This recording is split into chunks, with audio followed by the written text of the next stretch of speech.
Good morning. അപ്പോൾ അങ്ങനെ നേരം വെളുത്തു. ഇനി നമ്മുടെ ഡേ 2 ആക്ടിവിറ്റീസിലേക്ക് ഫസ്റ്റ് നമുക്ക് വരുന്നത് സഫാരി ഉണ്ടോ. അപ്പോൾ നമ്മുടെ സഫാരിക്കുള്ള ബസ് ഇതാ റെഡി ആയിട്ട് ഇവിടെ കിടക്കുന്നുണ്ട്. ഞാൻ നേരത്തെ പറഞ്ഞ പോലെ നമുക്കിന്ന് ഡേ 2 വരുന്ന ഫസ്റ്റ് ആക്ടിവിറ്റി എന്ന് വെച്ച് കഴിഞ്ഞാൽ മോർണിംഗ് ഗവിക്ക് ഒരു സഫാരിയാണ്. അപ്പോൾ സഫാരിക്ക് പോകാൻ വേണ്ടി നമ്മളെല്ലാവരും ഇവിടെ റെഡി ആയിട്ട് നിൽക്കുന്നുണ്ട്. ഇനി ഏതാനും നിമിഷത്തിനകം നമ്മുടെ ബസ് സ്റ്റാർട്ട് ചെയ്യുന്നതായിരിക്കും. അങ്ങനെ നമ്മുടെ സഫാരി ബസ് ഇതാ പുറപ്പെട്ടിട്ടുണ്ട്. നമ്മൾ വനം വകുപ്പിൻ്റെ ഒരു ബസ്സിലാണ് ഈ സഫാരി പോകുന്നത്. ഇത് നമ്മൾ നേരെ ഗവി വരെ പോകും. ഈ സഫാരി പോകുന്ന വഴിക്ക് നമുക്ക് പല അനിമൽ സൈറ്റിങ്സ് ഉണ്ടാകാനുള്ള സാധ്യതകളുണ്ട്. അപ്പോൾ എല്ലാവരും ഒന്ന് പിടിച്ചിരുന്നു, നമുക്ക് കുറേ അനിമൽ സൈറ്റിങ്സ് ഒക്കെ ഇപ്പോൾ കാണാം.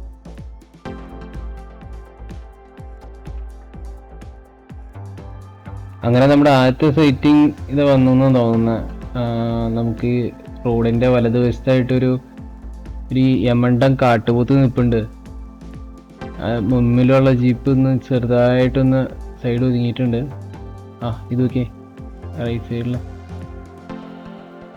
ഒരു കാട്ടുപോത്ത്. അതവിടെ റൈറ്റിൽ ആ സൈഡിൽ നിന്ന് പുല്ല് നിന്നുകൊണ്ടിരിക്കുക. നമ്മൾ ഇന്നലെ ട്രക്കിങ്ങിന് പോയപ്പോൾ കണ്ട പോലെ തന്നെ ഒരു വലിയൊരു കാട്ടുപോത്ത് തന്നെ ഇപ്പോഴും ഇവിടെ നിൽക്കുന്നത്. ഇതൊരു മെയിൽ തന്നെയാണ്, ഒരു ഫുൾ ഗ്രോൺ മെയിലാണ് ഈ നിൽക്കുന്നത്. എന്ത് സൈസല്ലേ! അതാ പച്ച പുല്ലിൻ്റെ ഇടയിൽ നിന്ന് നിൽക്കുന്നത് കാണാൻ തന്നെ എന്തൊരു ഭംഗിയാ.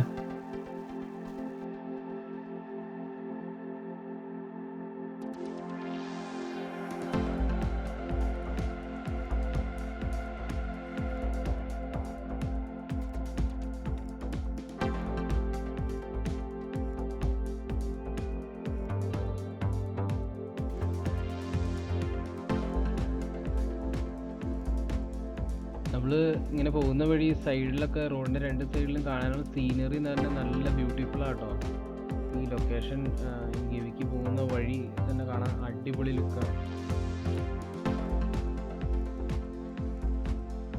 അങ്ങനെ നമ്മൾ കുറച്ചും കൂടെ നീങ്ങി കഴിഞ്ഞപ്പോൾ അടുത്ത സൈറ്റിങ് ഇതാ ഒരു സിംഹവാലൻ കുരങ്ങ് ഇതാ മരത്തുമായിരിക്കുന്നു. ഇത് കാണാൻ തന്നെ എന്തൊരു ബ്യൂട്ടിഫുൾ ആണെന്ന്.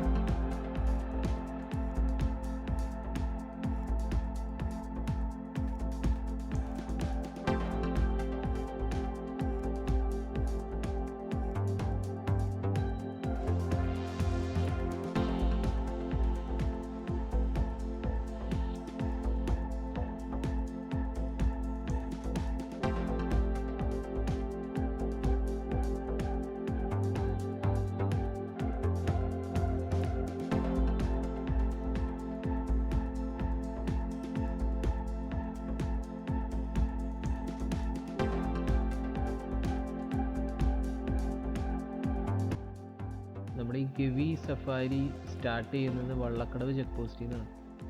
അപ്പോൾ നമ്മൾ നമ്മുടെ ജംഗിൾ ക്യാമ്പിൽ നിന്ന് വള്ളക്കടവ് ചെക്ക് പോസ്റ്റിലേക്ക് നടന്ന് എത്തിയിട്ട് പിന്നെ അവിടെ നിന്നാണ് നമ്മൾ ബസ് കയറി യാത്ര സ്റ്റാർട്ട് ചെയ്തത്. ഈ ബസ് ഗവി ഡാം വരെ പോകും. എന്നിട്ട് അവിടെ ചെന്നിട്ടാണ് നമ്മൾ തിരിച്ച് വള്ളക്കടവ് ചെക്ക് പോസ്റ്റിലേക്ക് വന്നാണ് നമ്മുടെ യാത്ര അവസാനിക്കുന്നത്.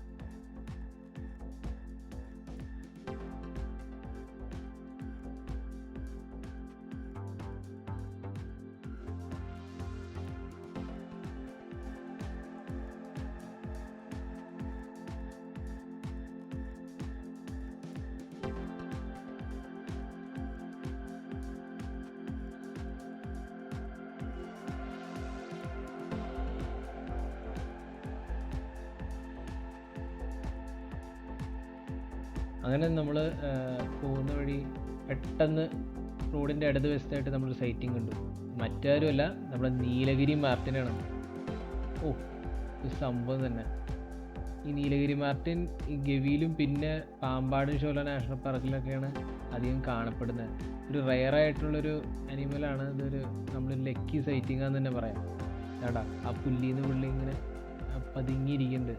അല്ലെങ്കിൽ ഇങ്ങനെ പയ്യെ ഇങ്ങനെ റോഡ് ക്രോസ് ചെയ്യാനുള്ള ശ്രമത്തിലാണ്.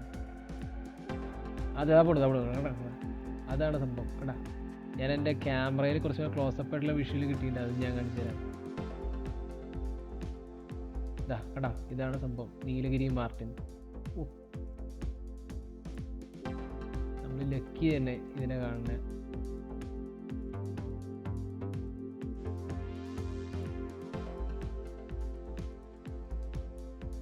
അതാ അതാ ആളവിടെ ഇങ്ങനെ പതുങ്ങി ഇതാ റോഡ് ക്രോസ് ചെയ്തേ പോണു തുടങ്ങുന്നു കേട്ടാ. നോക്കി നമുക്ക് കുറച്ചും കൂടെ നല്ലൊരു ക്ലോസപ്പ് വിഷ്വൽ കിട്ടിയിട്ടുണ്ട്. പുള്ളി ആ മരത്തുമേലേക്ക് സൈഡിൽ നിന്ന് റോഡിൻ്റെ സൈഡിലുള്ള മരത്തുമേലേക്ക് പയ്യൊന്ന് കയറിപ്പോയി. പുള്ളി എൻ്റെ ഇടയിൽ കൂടെയൊക്കെ ഇങ്ങനെ പരുങ്ങി നടന്നു പോകുന്നുണ്ട്.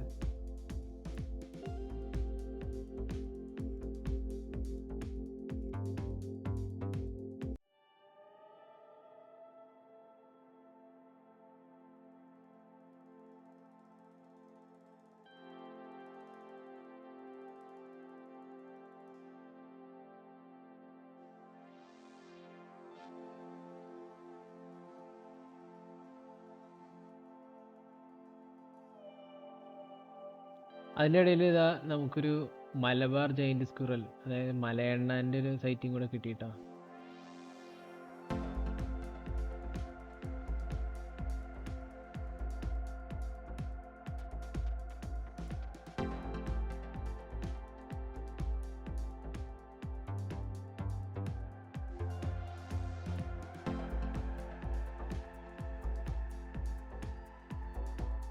നമ്മളങ്ങനെ റോഡിൻ്റെ രണ്ട് സൈഡ് നോക്കിക്കഴിഞ്ഞാലും സൈഡിൽ ആനപ്പിണ്ടൊക്കെ വീണ് കിടക്കുന്നത് കാണുന്നുണ്ട്. ബട്ട് ഇതുവരെ നമ്മൾക്ക് ഒരു ആനേൻ്റെ സൈറ്റിങ് കിട്ടിയിട്ടില്ല. ആനയൊക്കെ ആയിട്ടുള്ള വെയിറ്റിംഗ് ആണ്.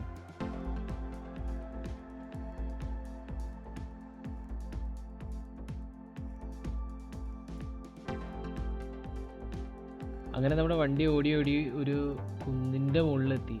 ഒരു പുൽമേടൊക്കെയുള്ള ഒരു കുന്നിൻ്റെ മുകളിൽ. ഇത് ബ്യൂട്ടിഫുൾ ആയിട്ടുള്ള സ്പോട്ടാന്ന് നോക്കി. രണ്ട് സൈഡും മലകൾ തന്നെ മലകൾ. നമ്മുടെ കുന്നിൻ്റെ മുകളിൽ ഇങ്ങനെ നിൽക്കുക. അടിപൊളി സ്ഥലം. ഇവിടെ നമ്മുടെ വണ്ടി കുറച്ച് നേരം നിർത്തി നമുക്ക് എല്ലാവർക്കും ഒന്ന് പുറത്തിറങ്ങി ഒന്ന് കാറ്റ് കൊള്ളാനും ഫോട്ടോസൊക്കെ എടുക്കാൻ പറ്റിയ നല്ലൊരു വ്യൂ പോയിൻ്റാണത്. ഞങ്ങളങ്ങനെ ഇറങ്ങി സ്ഥലങ്ങളൊക്കെ ജസ്റ്റ് നോക്കി എക്സ്പ്ലോർ ചെയ്യാറുണ്ട് രണ്ട് സൈഡും. അടിപൊളി തന്നെ. ഈ സ്പോട്ട് ഏതൊക്കെയോ സിനിമകളിൽ കണ്ടതായിട്ട് ഓർക്കുന്നുണ്ട്. എനിക്ക് തോന്നുന്ന ഓർഡിനറി സിനിമയിൽ ഇവിടെ വെച്ച് എന്തോ ഒരു സീൻ ഉണ്ടെന്ന് തോന്നുന്നു. അടിപൊളി സ്ഥലം. ഇവിടെ നിന്ന് ഇങ്ങനെ നോക്കിക്കഴിഞ്ഞാൽ അങ്ങ് ദൂരെ ശബരിമല കാണാൻ പറ്റുമെന്നാണ് അവർ പറഞ്ഞത്. അപ്പം ഈ നമ്മൾ കാണുന്ന വലതുവശത്ത് ഈ മലകളുടെ ഇടയിലാണ് ശബരിമല സ്ഥിരീകരിക്കുന്നതെന്നാണ് നമ്മളോട് ആ കൂടെ വന്ന ഗൈഡ് പറഞ്ഞത്. ഞങ്ങളിവിടെ നിന്ന് കുറേ ഫോട്ടോസൊക്കെ എടുത്തു.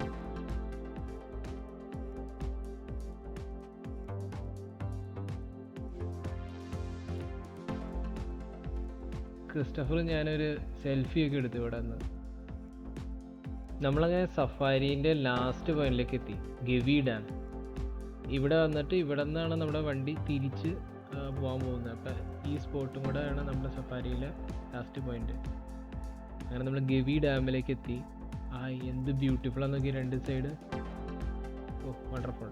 ഇത് കാടിന് നടുക്ക് സ്ഥിരീകരിക്കുന്നൊരു ഡാമാണിത്. ഞങ്ങളങ്ങനെ ഈ ഡാമിൻ്റെ മുകളിൽ കൂടെ പോയി ഇങ്ങനെ നടത്തം സ്റ്റാർട്ട് ചെയ്തു. നമുക്ക് ഈ ഡാമിൻ്റെ അങ്ങേ സൈഡ് വരെ പോയിട്ട് തിരിച്ചു വന്ന് നമ്മൾ ബസ്സിൽ കയറിയാണ് നമ്മൾ തിരിച്ചു മടങ്ങാൻ പോകുന്നത്. അങ്ങനെ നമ്മൾ സഫാരി എൻ്റെ റൂട്ട് ഇവിടെ അവസാനിച്ചു. അത്യാവശ്യം കുറേ നല്ല സൈറ്റിങ്സൊക്കെ നമുക്ക് കിട്ടിയായിരുന്നു. സർപ്രൈസിംഗ്ലി നമുക്ക് നീലഗിരി മാർട്ടിനെ കാണാൻ പറ്റി. ഇതിൻ്റെ ലെഫ്റ്റ് സൈഡിലുള്ള ഈ റിസർവോയറിൻ്റെ ആ സൈഡ് പിടിച്ചുള്ള ആ ഒരു ബ്യൂട്ടിഫുൾ ആയിട്ടുള്ള വ്യൂ തന്നെ കണ്ടേ. ഇത് രസമല്ല. ഞങ്ങളെല്ലാവരും ഇവിടെ നിന്ന് കുറേ ഫോട്ടോസൊക്കെ എടുത്തു. ആ സൺലൈറ്റ്, മോർണിംഗിലെ സൺലൈറ്റ് ഇവിടെ ഈ ഡാമിൻ്റെ മുകളിലും ആ റിസർവോയറിലെ വെള്ളത്തിലൊക്കെ വീണ് റിഫ്ലക്റ്റ് ചെയ്യുന്ന കാണാൻ തന്നെ നല്ല ഭംഗിയാണ് കേട്ടോ. എനിക്കിങ്ങനെ ഗവി ഡാമിൻ്റെ റിസർവോയറിലും എന്തോ ബോട്ടിങ് ആക്ടിവിറ്റീസൊക്കെ ഇട്ട് ഇങ്ങനെ കാണുന്നുണ്ട്. അപ്പോൾ അതിൽ ബുക്ക് ചെയ്യണമെങ്കിൽ നമുക്ക് ഡാമിൻ്റെ അവിടെ വന്നാലും മാത്രമാണ് അവിടെ ബുക്കിംഗ് അവൈലബിലിറ്റി ഉള്ളതെന്ന് തോന്നുന്നു. നമ്മളങ്ങനെ തിരിച്ചു തന്നെ വഴിക്ക് ഇതാ മാനമുട്ടിമല. അവിടെ ഈ കൺട്രോൾ ബേണിങ് ചെയ്തതിൻ്റെ ആ കാര്യങ്ങളൊക്കെ ഈ കാണുന്നത്. ഫുള്ള് അവിടെയുള്ള പുല്ലൊക്കെ കത്തിച്ച് ഇങ്ങനെ കൺട്രോൾ ബേണിങ് ചെയ്ത് അവിടെ ഇങ്ങനെ കരിയെ ഫുള്ള് കരി പിടിച്ചോടെ കത്തിച്ചറിഞ്ഞതിന് ശേഷമുള്ള കരി ഇങ്ങനെ കാണുന്നുണ്ട്. ഞങ്ങൾ സഫാരി കഴിഞ്ഞ് തിരിച്ച് ക്യാമ്പിലേക്ക് മടങ്ങിക്കൊണ്ടിരിക്കുന്നു. അപ്പോൾ നമ്മൾ നേരത്തെ ക്യാമ്പിലേക്ക് വന്ന വഴിക്ക് നമ്മൾ കണ്ടായിരുന്ന ആ ഒരു ചെറിയൊരു ചപ്പാത്ത് ഉണ്ടല്ലോ, അതിൽ കൂടെ ഇങ്ങനെ നടന്ന് ഞങ്ങൾ ക്യാമ്പിലേക്ക് വന്നുകൊണ്ടിരിക്കുക. ഇത് ഭംഗിയല്ലേ രണ്ട് സൈഡും കാണാൻ. ഈ വാട്ടർ ബോഡിയൊക്കെ മുല്ലപ്പെരിയാർ ഡാമിൻ്റെ റിസർവറിൻ്റെ കാച്ച്മെൻറ്റ് ഏരിയയിൽ നിന്ന് വരുന്ന വെള്ളം തന്നെയാണ് കേട്ടോ ഇത്. നേരത്തെ പറഞ്ഞ പോലെ നമ്മുടെ ഈ ക്യാമ്പ് വരുന്നത് വള്ളക്കടവാണ്. അപ്പോൾ വള്ളക്കടവ് ചെക്ക് പോസ്റ്റിൽ നിന്നാണ് നമ്മുടെ സഫാരി സ്റ്റാർട്ട് ചെയ്തത്. അവിടെ തന്നെ നമ്മൾ തിരിച്ചെത്തിച്ചു. ഞങ്ങളങ്ങനെ തിരിച്ച് ക്യാമ്പിലെത്തി കഴിഞ്ഞപ്പോൾ നമ്മുടെ ഇതാ ക്യാമ്പിൻ്റെ മെസ്സാണിത്. ഇവിടെ നമുക്ക് ബ്രേക്ക്ഫാസ്റ്റ് അവർ അറേഞ്ച് ചെയ്തിട്ടുണ്ട്. ഞാനിവിടെ അകത്ത് നിന്നപ്പോൾ ഇവിടെ ഓൾറെഡി കുറച്ച് എടുത്തേക്കുന്ന ഫോട്ടോസൊക്കെ ഞാനിവിടെ ഇങ്ങനെ നോക്കുന്നുണ്ടായിരുന്നു. കുറേ ബ്യൂട്ടിഫുൾ ആയിട്ടുള്ള ഫോട്ടോസ് ഇവിടെ വന്നേക്കുന്ന ഗസ്റ്റുകളോ ആരെങ്കിലും ഒക്കെ ആയിട്ട് വൈൽഡ് ലൈഫ് ഫോട്ടോഗ്രാഫേഴ്സൊക്കെ വന്ന് എടുത്തേക്കുന്ന ഫോട്ടോസൊക്കെയാണ് ഈ കാണുന്നത്. അതിൽ ഞാൻ നേരത്തെ മെൻഷൻ ചെയ്ത പോലെ ഇവിടെ നമ്മുടെ പിക് കോളിൻസ് എന്ന് പറഞ്ഞ യൂട്യൂബർ ഇവിടെ വന്നപ്പോൾ എടുത്തേർന്ന ആ ടൈഗറിൻ്റെ ഫോട്ടോ ഇവിടെ മെസ്സിൽ ഡിസ്പ്ലേ ചെയ്യാൻ വെച്ചിട്ടുണ്ട്. ഇത് വീഡിയോ അങ്ങനെ ഇദ്ദേഹം കാണുന്നുണ്ടെങ്കിൽ എനിക്ക് ആകെ ഒരൊറ്റ കാര്യം പറയുന്നത്, ഫോട്ടോ അടിപൊളിയാണ്, ഒരു രക്ഷയില്ല, ബ്യൂട്ടിഫുൾ. വേറെയും ഫോട്ടോസൊക്കെ ഉണ്ട് ഇവിടെ. അങ്ങനെ ഞങ്ങൾ ബ്രേക്ക്ഫാസ്റ്റ് കഴിക്കാൻ പോവാണ്. അങ്ങനെ നമ്മൾ ബ്രേക്ക്ഫാസ്റ്റ് കഴിച്ച് കഴിഞ്ഞു. ഇനി നമ്മൾ അടുത്ത ആക്ടിവിറ്റി എന്ന് പറയുന്നത് ബേർഡ് വാച്ചിങ് ആണ്. അപ്പോൾ അതിന് പോണേക്ക് മുന്നായിട്ട് നമ്മുടെ കൂടെയുള്ള ഒരു ചേട്ടനും ചേച്ചി വയനാട്ടിൽ നിന്ന് വന്ന് പറഞ്ഞില്ലേ, അവർ ഇവിടെ ഒരു കുരങ്ങിൻ്റെ തലയോട്ടി കണ്ടെന്ന് പറഞ്ഞു നമ്മളിവിടെ ക്യാമ്പ് സൈറ്റിൽ. അപ്പോൾ അത് നമ്മളൊന്ന് ചെക്കൗട്ട് ചെയ്യാൻ വേണ്ടി പോവാണ്. അവിടെ ഒരു മരത്തിൻ്റെ കീഴെ അതിരിപ്പുണ്ടെന്നാണ് പറഞ്ഞത്. അത് ജസ്റ്റ് ഒന്ന് കണ്ടേക്കാം.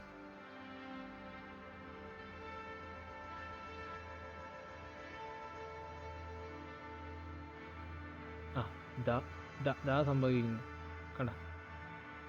ഇത് കുരങ്ങിൻ്റെ തലയോട്ടിയാണ്. കണ്ട ഒരു മനുഷ്യൻ്റെ തലയോട്ടി പോലെ തന്നെ ഇരിക്കും, പക്ഷെ സംഭവം ചെറുതാ, ഒരു കുഞ്ഞു സംഭവം, പക്ഷെ കണ്ട ഒരു മനുഷ്യൻ്റെ തലയോട്ടി പോലെ തന്നെ.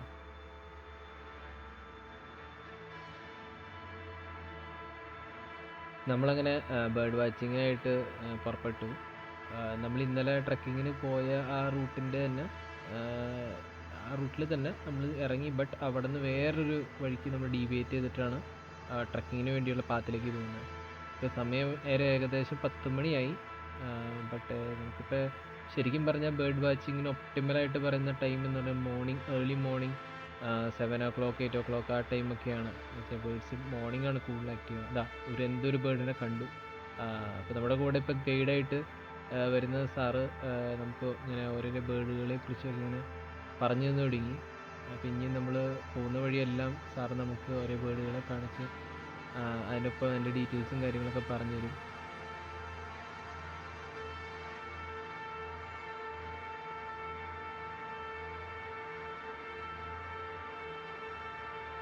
നമ്മുടെ കൂടെ 2 ഫോറസ്റ്റ് ഗാർഡാണ് കേട്ടോ. ഫ്രണ്ടിലും ബാക്കിലായിട്ട് ഒരു ഫോറസ്റ്റ് ഗാർഡ് ഉണ്ട്. നമ്മൾ നേരത്തെ ട്രെക്കിംഗ് പോയ പോലെ തന്നെ.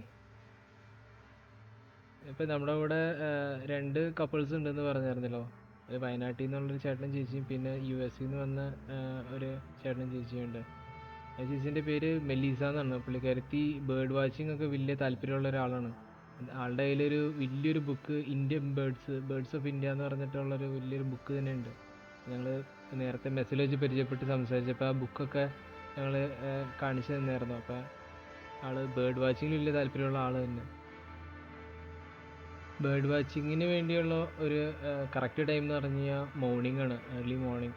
അതായത് സൂര്യൻ ഉദിച്ച് കുറച്ച് നേരത്തിനുള്ളിൽ തന്നെയാണ് ബേർഡുകൾ ആക്റ്റീവായി തുടങ്ങുന്നത്. ആ ടൈമിലാണ് ബേർഡ് വാച്ചിന് പറ്റിയ ടൈം. നമുക്ക് ഇന്നിപ്പോൾ മോർണിംഗ് ഗവി സഫാരി ഉണ്ടായതുകൊണ്ട് തന്നെ ഈ പാക്കേജിൽ ബേർഡ് വാച്ചിങ് വരുന്നത് 10 മണി ടൈം സ്ലോട്ടിലാണ്. പക്ഷെ അത് ആ ടൈമിൽ ബേർഡ്സിനെ കാണാൻ അത്രയും ബുദ്ധിമുട്ടാണ്. അപ്പോൾ ബേർഡ്സ് അങ്ങനെ വരില്ല, കാരണം ഓൾറെഡി ചൂടായല്ലോ. സൂര്യൻ ഉദിച്ച് ചൂട് വന്നു കഴിയുമ്പോൾ പിന്നെ കിളികളെ കാണില്ല. അവരൊന്നില്ലെങ്കിൽ എവിടെയെങ്കിലും മരങ്ങളുടെ ഇടയിലോ അല്ലെങ്കിൽ ഇലകളുടെ ഇടയിലൊക്കെ ഇങ്ങനെ വെയിൽ കൊള്ളാതെയൊക്കെ ഇങ്ങനെ കയറി ഇരിക്കുകയുള്ളൂ. അവരെ പുറത്തങ്ങനെ അധികം ഇറങ്ങി വരില്ല.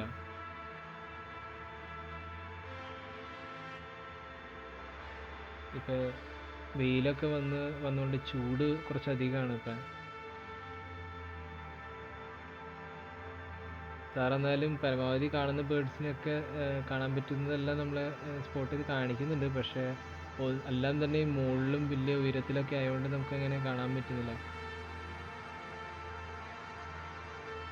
പിന്നെ സാറ് അതിൻ്റെ കൂടെ തന്നെ നമുക്ക് കാടിനെ കുറിച്ചും പെരിയാർ ടൈഗർ റിസർവിനെ കുറിച്ചുള്ള കുറേ ബേസിക്കായിട്ടുള്ള കുറേ കാര്യങ്ങളും അതിൻ്റെ ഇക്കോസിസ്റ്റത്തിനെ കുറിച്ചൊക്കെ നമുക്ക് എക്സ്പ്ലെയിൻ ചെയ്ത് തരുന്നുണ്ട്.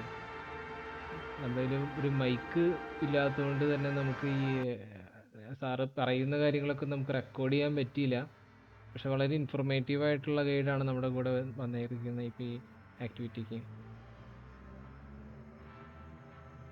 പിന്നെ നമ്മളിവിടെ വയനാട്ടിൽ നിന്ന് ഒരു കപ്പിൾ വന്ന ചേട്ടൻ്റെ പേര് അമൽ എന്നാണ്. ഞങ്ങൾ അവരായിട്ടും പരിചയപ്പെട്ടായിരുന്നു നേരത്തെ.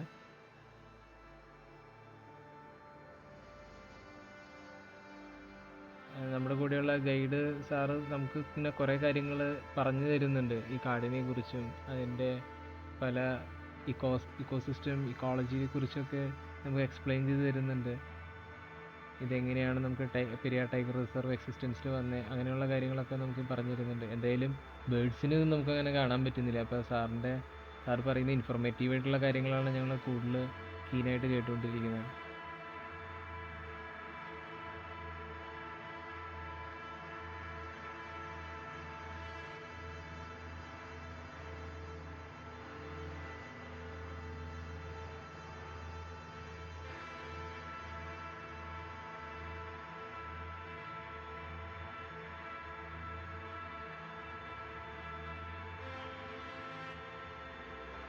നമ്മളിങ്ങനെ പോകുന്ന വഴി സാർ നമുക്ക് ലെമൺ ഗ്രാസ് എന്നുള്ള സാധനം കാണിച്ചു തന്നു.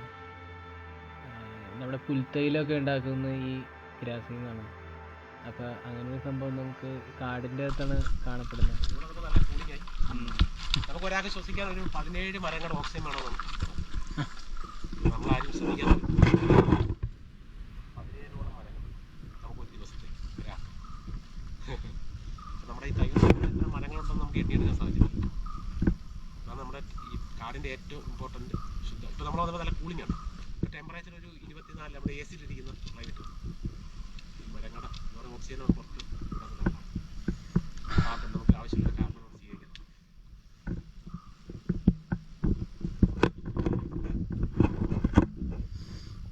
ഇതുപോലെ നമ്മുടെ ഈ കാട്ടിനകത്തൊരു നാഷണൽ പാർക്ക്, നമ്മുടെ ഒരു range full national park Periyar range എന്ന് പറയും. അങ്ങോട്ട് ടൂറിസം ഒന്നും അലവിടെ. അവിടെ എന്ന് പറഞ്ഞാൽ നമുക്ക് ഈ സൂര്യപ്രകാശം അടിക്കുക താഴോട്ട്, അത്രയ്ക്ക് ഘോര വനം എന്ന് പറഞ്ഞാൽ ഈ ഒട്ടഞ്ഞ കാട്. എവിടെയായിട്ട് വരുന്നത്? നമ്മുടെ ഈ ടൈഗർ റിസർവിൻ്റെ തന്നെ ഒരു range full national park. Okay okay. അപ്പം അങ്ങോട്ട് ടൂറിസവും മറ്റൊന്നുമില്ല, സ്റ്റാഫ് മാത്രമേ കാണും. കടുവയും ഈ പറയുന്ന പോലെ അട്ടഞ്ഞ കാടാണ്. ശരിക്കും ഇത് തീ അവിടെ നിന്ന് ഇങ്ങോട്ട് ചാടിപ്പോകും. അഥവാ തീ വന്നാൽ ആ ഒരു പ്രശ്നം നിൽക്കും. ഈ മലകൾക്ക് അത്രയ്ക്ക് സാധനം മഴ സമയത്ത് അങ്ങനെ സ്പോഞ്ചാണ്, വെള്ളം കുടിച്ച് സ്റ്റോർ ചെയ്യും. എന്നിട്ട് പല സ്ഥലങ്ങളിലും നമ്മൾ തുള്ളി തുള്ളിയായിട്ട് വിടുക. അതുകൊണ്ടാണ് നമുക്ക് ഏത് സമയത്തും വെള്ളം കിട്ടുന്നത്. ഇവിടെ നമുക്ക് ഇതുപോലെ ടൈഗറൊന്നും പുറത്തിറങ്ങിയുള്ളൊരു സംഭവമൊന്നും ഇല്ല. ഈ അടുത്തൊരു 4 ടൈഗർ ഇങ്ങനെ പുറത്തേക്ക് വന്നിട്ട് കുറച്ച് കഴിഞ്ഞപ്പോൾ അങ്ങനെ പോയി. പേരും എൻ്റെ കുഞ്ഞുങ്ങളൊക്കെ ആയിട്ട് വന്നു. അവിടെ നിന്ന് കുറെ കഴിഞ്ഞപ്പോൾ അങ്ങ് മാറിപ്പോയി. അതിൻ്റെയാണോ മറ്റേ ഫോട്ടോ ഇപ്പം മറ്റേ പിക്കോളിൻസിന് കിട്ടിയായിരുന്ന ഫോട്ടോ? അറിയത്തില്ല, അന്ന് അത് കിട്ടും. നമ്മുടെ ഒരു മറ്റേ അത് വരണുള്ളല്ലേ? ഇതാണ് നമ്മുടെ കറുകപ്പട്ട ഉണ്ടാവണ മരം, സിനമൺ, ഒരു സ്പൈസാണ്.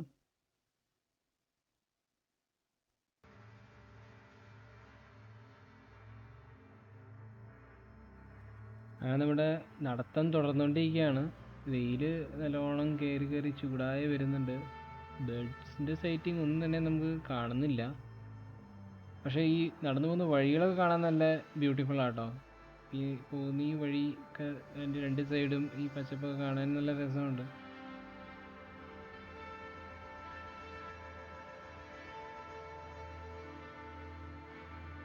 അവിടെ സാർ എന്തൊക്കെയോ ദൂരത്ത് കിളികളൊക്കെ കാണിച്ചു തരുന്നുണ്ട്. പക്ഷേ നമുക്ക് ഈ വെയിലും ചൂടുകളൊക്കെ ഉള്ളതുകൊണ്ട് നമ്മളൊക്കെ ശ്രദ്ധിച്ചത് കാണാൻ പറ്റുന്നില്ല.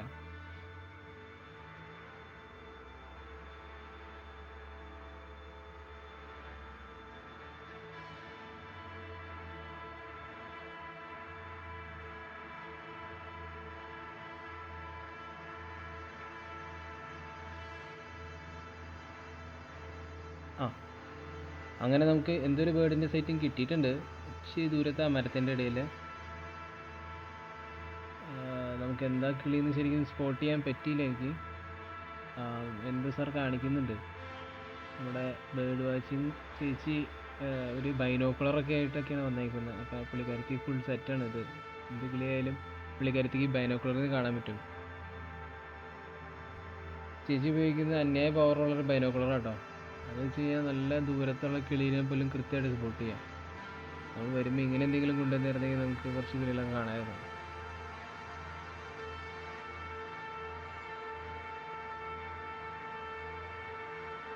ഇവന്മാർ രണ്ടുപേർക്കും ഒരു സൈറ്റിംഗ് കിട്ടി കേട്ടോ. സംഭവം നമ്മുടെ മലബാർ ട്രോഗൺ എന്ന് പറഞ്ഞിട്ടുള്ള കിളിയാണ്. ഞാൻ വന്നപ്പോഴേക്ക് ആ സാധനം ഇച്ചിരി നീങ്ങി ഇത്തിരി ഓപ്പണിൽ നിന്ന് മാറിയത്. ഇവർക്ക് ആ ബൈനോക്കുലറിൽ സംഭവം കാണാൻ പറ്റി. ഞാൻ പക്ഷേ ക്യാമറ എടുത്തപ്പോഴേക്കും സാധനം അവിടെ നിന്ന് നീങ്ങിപ്പോയി. അവരെന്നെ കാണിച്ചു തന്നു, പക്ഷേ എനിക്കത് ക്യാമറയിൽ കിട്ടിയില്ല. ആ നേരം നമ്മുടെ ഗൈഡ് സാറ് നമുക്കൊരു സംഭവം കാണിച്ചു തന്നു. ഇത് ടൈഗറിൻ്റെ ടെറിട്ടറി മാർക്കിംഗ് ആണ്. ഈ മരത്തുമ്മ ടെറിട്ടറി മാർക്കിംഗ് ചെയ്തിട്ടുണ്ട്. അതിൻ്റെ നഖം വെച്ചിട്ട് ആണ് ടെറിട്ടറി മാർക്കിംഗ് ചെയ്യുന്നത്. അപ്പോൾ ഓരോ ടൈഗറിനും അതിൻ്റേതായ റെസ്പെക്റ്റീവ് ടെറിട്ടറികളുണ്ട്. അപ്പോൾ അത് ഈ മാർക്കിംഗ് വെച്ചാണ് അതിനെ ഐഡൻറ്റിഫൈ ചെയ്യിക്കുന്നത്. ഇപ്പോൾ വേറെ ടൈഗറിന് മനസ്സിലാവും ഇവിടെ വേറെ ടൈഗറിൻ്റെ ഒരു ടെറിട്ടറി ആണെന്ന്. കേട്ടോ, ഇതിങ്ങനെ വരഞ്ഞു വെച്ചിട്ടുണ്ട് ആ മരത്തിമൊക്കെ. അങ്ങനെ ഇതാണ് നമ്മുടെ ബേർഡ് വാച്ചിങ്ങിൻ്റെ ലാസ്റ്റ് സ്പോട്ട്. ഇനി ഇവിടെ നമ്മൾ തിരിച്ച് ക്യാമ്പിലേക്ക് പോകും. അടുത്തത് നമുക്ക് ക്യാമ്പിൽ ലഞ്ച് ഉണ്ട്. ലഞ്ച് കഴിഞ്ഞിട്ട് നമ്മൾ തേക്കടിക്ക് ബോട്ടിങ്ങിന് പോകുന്നു. അത് നമുക്ക് കോംപ്ലിമെൻ്ററി ആയിട്ട് ഇതിൻ്റെ കൂടെ ഈ പാക്കേജിൽ കിട്ടുന്നതാണ്. അങ്ങനെ ഞങ്ങൾ ക്യാമ്പിൽ നിന്ന് ചെക്കൗട്ട് ചെയ്തു. ഞങ്ങളുടെ സാമാനങ്ങളൊക്കെ പാക്ക് ചെയ്ത് ഇനി അടുത്ത് നമ്മൾ നേരെ തേക്കടി പോകാമെന്ന് ബോട്ടിങ്ങിന്. അപ്പോൾ നമ്മളിവിടെ എല്ലാവരോടും ടാറ്റയൊക്കെ പറഞ്ഞ് ഞങ്ങളെല്ലാവരും ബോട്ടിങ്ങിനായിട്ട് നീങ്ങാം. ഞങ്ങളങ്ങനെ തേക്കടി എത്തിയിട്ടോ. തേക്കടി ബോട്ട് ലാൻഡിങ് പോയിൻ്റാണ് ഈ കാണുന്നത്. നമ്മുടെ കൂടെ അമൽ ചേട്ടനും വൈഫും ഞങ്ങൾ ഒരുമിച്ചാണ് ക്യാമ്പിൽ നിന്ന് ഇങ്ങോട്ട് വന്നേക്കണത്. നല്ല തിരക്കുണ്ട് ഇവിടെ. ഇത് ഇന്നത്തെ ലാസ്റ്റ് ബോട്ടിംഗ് ആണ്. 3:30 സ്ലോട്ടാണ് നമുക്ക് കിട്ടിയിരിക്കുന്നത്. നല്ല തിരക്കുണ്ട്. നേരത്തെ വന്ന ബോട്ടിങ് കഴിഞ്ഞിട്ട് പോകുന്ന ആൾക്കാരാണ് ഈ കാണുന്നത്. നമ്മളങ്ങനെ ബോട്ടിൻ്റെ അടുത്തേക്ക് പ്രവേശിക്കാൻ പോവാണ്. ഞാൻ നേരത്തെ സൂചിപ്പിച്ച പോലെ ഈ ബോട്ടിംഗ് ആക്ടിവിറ്റി നമുക്ക് കോംപ്ലിമെൻ്ററി ആയിട്ട് ഈ പാക്കേജിൻ്റെ ജംഗിൾ ക്യാമ്പ് പാക്കേജിൻ്റെ ഒപ്പം നമുക്ക് വരുന്ന ആക്ടിവിറ്റിയാണത്. നമുക്ക് ബോട്ടിൻ്റെ അകത്ത് ഓൾറെഡി നമുക്ക് സീറ്റ് നമ്പറും കാര്യങ്ങളൊക്കെ ഉണ്ട്. അപ്പോൾ അതനുസരിച്ച് നമുക്ക് ഇരിക്കാവും. ബോട്ടിൻ്റെ അകത്ത് നമുക്ക് ലൈഫ് ജാക്കറ്റൊക്കെ പ്രൊവൈഡ് ചെയ്യും. അപ്പോൾ ലൈഫ് ജാക്കറ്റൊക്കെ ധരിച്ചാണ് നമ്മൾ ബോട്ടിൻ്റെ അകത്ത് ഇരിക്കേണ്ടത്. ഇവിടെ ഇപ്പോൾ ബോട്ടിംഗ് ആക്ടിവിറ്റി കണ്ടക്ട് ചെയ്യുന്നത് വനം വകുപ്പും KTDCയും കൂടെ കൊളാബറേഷനിലാണ് ഇവിടെ ബോട്ടിംഗ് കണ്ടക്ട് ചെയ്യുന്നത്.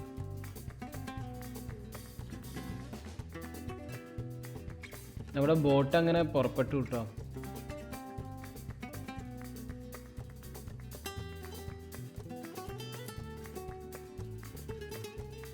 ആ സൂര്യപ്രകാശമൊക്കെ ഈ വെള്ളത്തിൽ വീഴുമ്പോൾ അതിൻ്റെ റിഫ്ലക്ഷൻ കാണാൻ നല്ല ഭംഗിയാട്ടോ.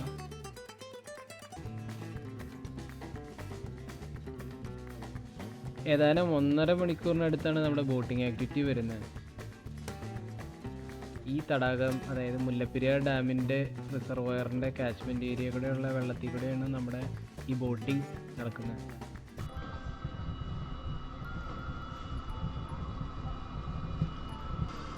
നമ്മുടെ ആദ്യത്തെ സെറ്റിംഗ് നമുക്ക് കിട്ടിയിട്ടുണ്ട് കേട്ടോ. കാട്ടുപോത്താണ്. 3 കാട്ടുപോത്തുകൾ അവിടെ നിന്ന് പുല്ല് തിന്നുന്നുണ്ട്.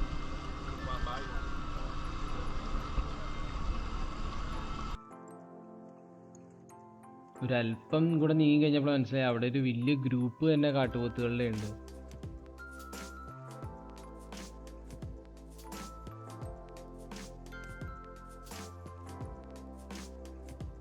ഒരു ലേശം കൂടെ മുന്നോട്ട് പോയി കഴിഞ്ഞപ്പോൾ അവിടെ മ്ലാവിൻ്റെ ഒരു കൂട്ടം.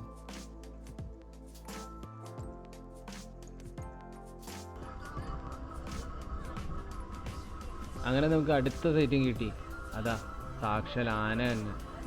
നമ്മൾ കുറേ നേരമായി കാത്തിരുന്ന് നമ്മൾ ആനയെ കണ്ടില്ലല്ലോ എന്നുള്ളൊരു വിഷമം കഴിഞ്ഞ് മാറി. ഇത് ആനക്കൂട്ടം തന്നെയുണ്ട്. എന്ത് ഭംഗിയാണ് കാണാൻ നോക്കി. എൻ്റെ കൂട്ടത്തിൽ കുട്ടിയാനയും കൂടി ഉണ്ട്. 2 കുട്ടിയാനകളുണ്ട്. പിന്നെ കൂടെ കുറേ പിടിയാനകളും. അടിപൊളി, കാണാൻ നല്ല ഭംഗി.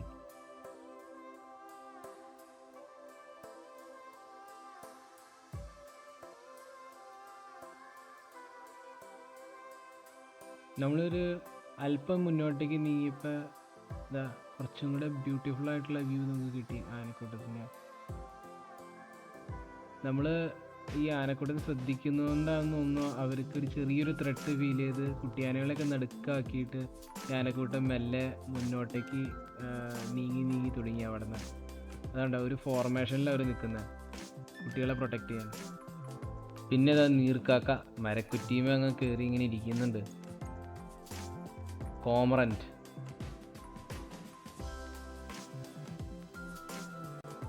തേക്കടിയിലെ ഒരു പ്രത്യേകതയാണ് ഇതുപോലെ ഈ മരക്കുറ്റികൾ വെള്ളത്തിൽ നിന്ന് ഇങ്ങനെ പൊന്തി നിൽക്കുന്നത് കാണാൻ തന്നെ എന്ത് ഭംഗിയാണ്. ഇത് കാണുമ്പോൾ തന്നെ നമുക്ക് പെട്ടെന്ന് ക്ലിക്ക് ആയത് സംഭവം തേക്കടിയാണെന്ന്. ഇതാ വലിയൊരു മുഴയാനേ അത് നടന്നു തന്നെ കണ്ടോ. എന്താ സൈസ് ഇതിൻ്റെ, കാണാൻ എന്ത് ഭംഗിയല്ലേ.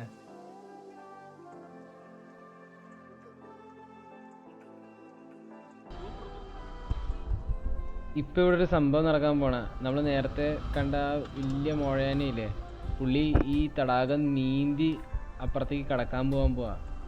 അത് ആൾക്കാരൊക്കെ ഇങ്ങനെ എത്തി നോക്കുന്നത്. പുള്ളി പയ്യെ അങ്ങനെ വെള്ളത്തിലേക്ക് എടുത്ത് ഇറങ്ങിയിട്ടുണ്ട്.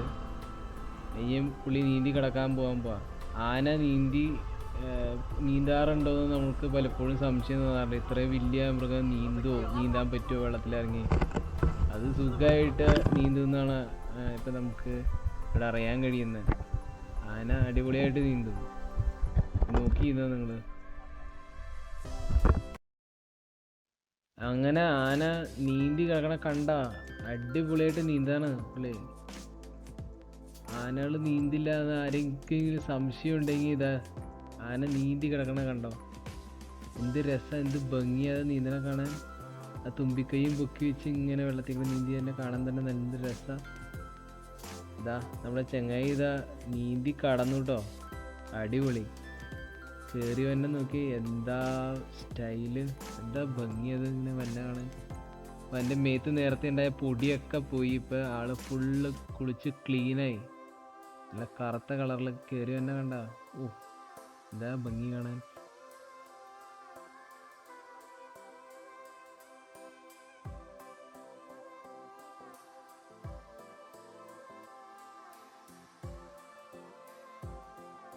ആ കണ്ട ആന നീന്തി കയറുന്ന വിഷ്വൽ കണ്ട് ഞങ്ങളിങ്ങനെ ശരിക്കും അമേസ്ഡ് ആയിട്ട് നിൽക്കുമായിരുന്നു. നമ്മൾ അമൽ ചേട്ടന് അതിനെ പറഞ്ഞുകൊണ്ടിരുന്നത് നമ്മൾ ശരിക്കും ഈ ബോട്ടിങ് മുതലായി എന്നാണ് പറഞ്ഞത് ശരിക്കും. കാരണം നമുക്ക് അത്രയും നല്ല സൈറ്റിംഗ് ഒക്കെ കിട്ടിയേക്കണേ. കൂടാതെ ഈ ആന ഇങ്ങനെ നീന്തി കിടക്കുന്നതൊക്കെ നമ്മൾ ശരിക്കും ഒരു സർപ്രൈസിങ് വ്യൂ തന്നെയായിരുന്നു. അത് ഭയങ്കര ലക്കി ആയിട്ട് നമുക്കത് കാണാൻ പറ്റി എന്നുള്ള സന്തോഷത്തിലാണ് ഞങ്ങൾ. നമ്മൾ ഈ മുഴുവൻ ഈ പാക്കേജിൽ നമുക്ക് ഏറ്റവും അടിപൊളിയായിട്ട് തോന്നിയ സംഭവം ഈ ആനകളെ കാണാൻ കിട്ടിയതൊക്കെയാണ്. ശരിക്കും ഒരു വണ്ടർഫുൾ ആയിട്ടുള്ളൊരു എക്സ്പീരിയൻസ് തന്നെയായിരുന്നു ഈ ബോട്ടിങ്. ഞങ്ങൾ ആദ്യം ഇത് കോംപ്ലിമെൻ്ററി ആയതുകൊണ്ട് ഇത് വരണോ വേണ്ടോ എന്നുള്ള സംശയത്തിലായിരുന്നു. പക്ഷെ ശരിക്കും ഇത് വന്നത് നന്നായത് തന്നെ. നമ്മളിത്തിരി മുന്നോട്ട് നീങ്ങി കഴിഞ്ഞപ്പോൾ അതായത് ഒരു മ്ലാവ് അവിടെ നിന്ന് പുല്ല് തിന്നുന്നതായി കണ്ടത്.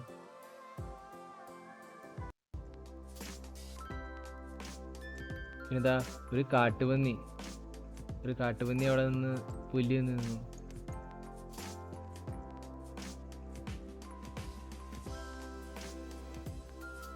പിന്നെ കാട്ടുപന്നികൾ 2 എണ്ണം അവിടെ നിന്ന് വെള്ളം കുടിക്കുന്നു.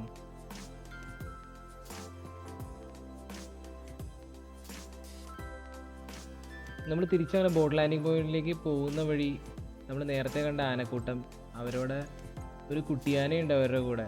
ഇതാ ഈ പിടിയാന കുട്ടിയാനേനെ പുല്ലെന്തോ തിന്നാൻ പഠിപ്പിക്കുകയെന്ന് തോന്നുന്നു. എന്തോ ട്രെയിനിങ് ചെയ്യിപ്പിച്ച് കാണിക്കുന്ന പോലെ കണ്ടാ. മണ്ണൊക്കെ തട്ടി ഇങ്ങനെ നല്ല രസമാണ് കാണാൻ. എന്ത് ക്യൂട്ടാന്ന് നോക്കി. ആനക്കുട്ടി അവിടെ നിന്ന് ഇങ്ങനെ ആക്ഷൻസ് ഒക്കെ കാണിക്കുന്നുണ്ട്. പിടിയാന എന്നെ എന്തോ പഠിപ്പിക്കുന്നുണ്ട്. എൻ്റെ അമ്മയാന്ന് തോന്നുന്നു. എന്നെ പുല്ല് തിന്നാൻ ട്രെയിൻ ചെയ്യിപ്പിക്കുക.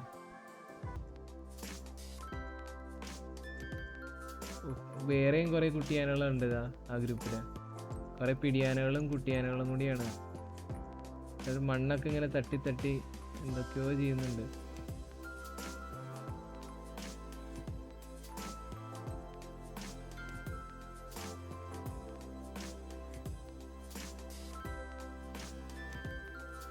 അങ്ങനെ നമ്മൾ തിരിച്ച് ബോട്ട് ലാൻഡിങ് പോയിന്റിലേക്ക് എത്തി. നമ്മുടെ ബോട്ടിങ് ഇവിടെ അവസാനിച്ചു കേട്ടോ.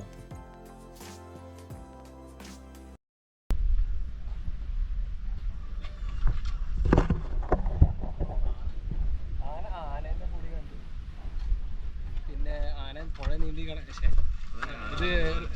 നീന്തി കിടക്കണം കണ്ടു.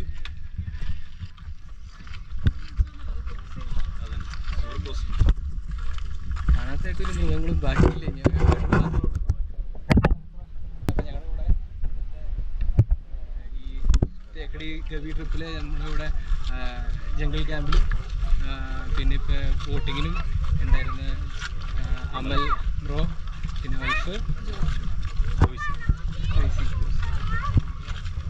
ഞങ്ങളെല്ലാവരും മാക്സിമം എൻജോയ് ചെയ്തു.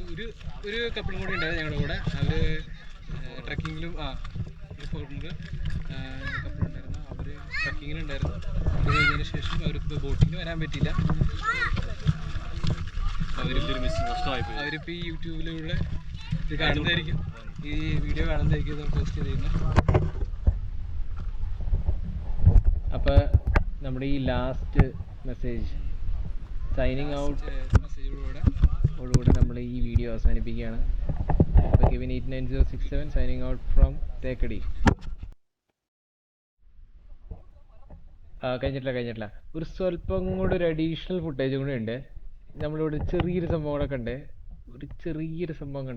ഈ മരത്തിന്മേൽ ഞങ്ങൾ കണ്ടപ്പോഴാണ് ഇവിടെ ഈ മരത്തിൻ്റെ മുകളിൽ നിറച്ച് കരിങ്കോരങ്ങ ഇരിക്കുന്നത്. മുകളിലേക്ക് ഇത് നോക്കിയേ, ഒരു ബറ്റാലിയൻ തന്നെ കുരങ്ങുകളുടെ ഇരിപ്പുണ്ട് മുകളിൽ.